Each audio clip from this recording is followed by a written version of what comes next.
What if the Quran isn't just a book you read? What if it's an operating system? Something you can decode? A system with its own internal logic, its own physics, and a hidden mechanical core designed for a very, very specific purpose. Okay, let's dive in. See, the Quran doesn't just jump around. It pivots with incredible precision.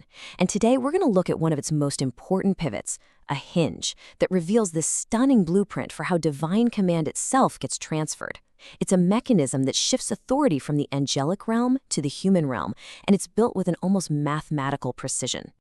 So, here's how we're going to break it down. First, we'll find this hidden blueprint.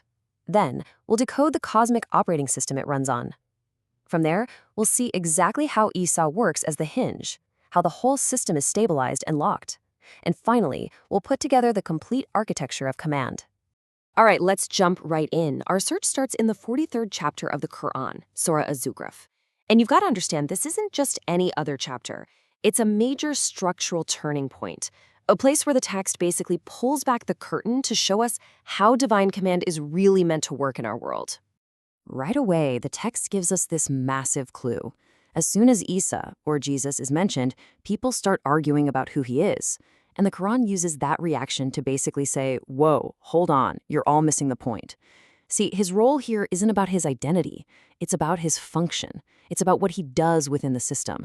So to understand that function, we first have to get our heads around the physics of this Quranic system. Think of it like its fundamental operating code, the basic rules that govern the entire cosmic story, from the very first moment all the way to the end. At the very heart of this system is what the source calls the 237 Mizan framework. Mizan means balance, and you can think of it as the engine driving the whole process, a kind of three-act structure: creation, then the test, and finally completion. The logic is actually pretty beautiful and simple. 2 represents duality, the fact that creation is made in pairs, right? Heaven and earth, light and dark. 3 represents the test. This is a stage of trial, where we acquire knowledge. And then 7 represents completion, the 7 heavens, the final resolution where everything comes together. But here's where it gets really fascinating. This whole cycle isn't just some abstract idea. It actually seems to be reflected mathematically, like it's been hard-coded right into the numbers themselves. So that symmetrical pattern we just saw, 1, 2, 3, 2, 1, it perfectly mirrors this divine cycle. It starts at 1, the divine origin. It moves out to 2, creating duality. It peaks at 3, the test. Then a decree brings things back down to 2, before the final resolution brings everything back home to 1, the return. It's a complete, elegant journey from unity to trial and all the way back to unity. Okay, so now that we've laid out the rules of the system, we can finally see the absolutely crucial role of the hinge, the piece that allows the entire system to pivot from one state to another. And that hinge is ʿīsā. And to really get his role, let's contrast him with Suleiman, or Solomon. Suleiman represents the peak of worldly action, commanding the wind, building a physical kingdom, you know the stories. But ʿīsā, he represents pure knowledge. His power isn't in a throne, it's in the word itself. This signals a massive shift in the system, from physical power to informational power.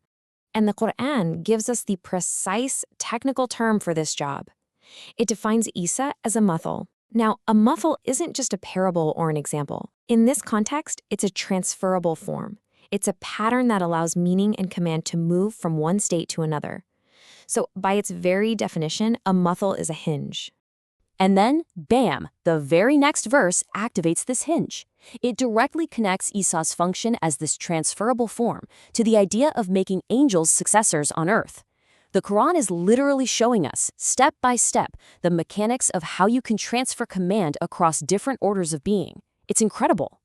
So, you're probably wondering, how do you make such a complex transfer of command stable? How do you stop the system from collapsing or making errors? Well, any advanced system like this needs 2 things. It needs an interface to ground the command and a seal to verify and lock it all in place. The interface is the book, al-Kitāb. And we're not just talking about passive text here. The book is the functional medium where divine command can stabilize and become actionable in our world. It's the piece that turns guidance into governance. And you see this captured perfectly in the command to Yaḥyā, John the Baptist, to seize the book with force. Okay, an interface is one thing, But a system of this size needs a locking mechanism, right? A way to ensure its integrity is mathematically verifiable and protected from any errors. So, what is the system's seal? The answer, laid out in the 74th Surah, is the number 19. It appears as this kind of mysterious constant value that acts as the system's regulatory key, its mathematical lock. And the evidence for this is literally woven into the very fabric of the Qur'an. I mean, just look at this. 114 chapters, that's exactly 19 times 6. The total number of verses, 6,236, is 19 times 328. Even the opening invocation, the basmala, has precisely 19 letters. This is not arbitrary. It's a verifiable, system-wide mathematical seal, a calibration tool. So now we can put all the pieces together. We've got the hinge, we've got the interface it opens, and we have the lock that secures it.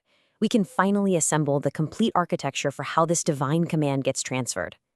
Here it is, the full blueprint. First, you have the hinge form ʿīsā as the mathal. Second, a hinge needs a stable axis to turn on. That's rushed, or right guidance. It ensures the transfer is safe. Third, you have the interface, the book, the stable medium for the command. And finally, you have the locking constant, the number 19, which seals and verifies the whole system. So the crucial point is that this is a complete mechanical process, a system where ʿīsā is the hinge, the book is the door, and right guidance, rushed, is the force that turns it, allowing divine command to pass from the angelic order into human stewardship, perfectly intact. And this leaves us with one final huge question. If the Quran is providing this detailed, mechanically precise blueprint for transferring divine command and authority into the human domain, then what's the ultimate purpose? What exactly is this incredible system designed to build?